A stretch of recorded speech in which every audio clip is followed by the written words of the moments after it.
চিরিনটা দেখা যাচ্ছে অনেক লম্বা, কিন্তু বাড়তি হইছে না। আবার আছে এদিকে চিকন করে ফুললে তারপরে মাছ দিয়ে রান্না করবো।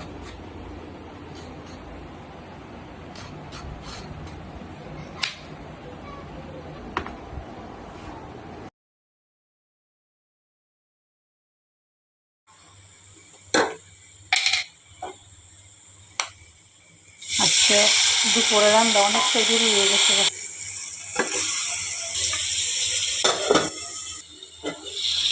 এই যে মাছটি কষানো শেষ, এখন এই যে চিংড়িটা মাছটি কষায় নিচ্ছি আগে, কারণ চাষের মাছ বেশি করে না কষালে মাছ কেমন জিনিস বন্ধ করে।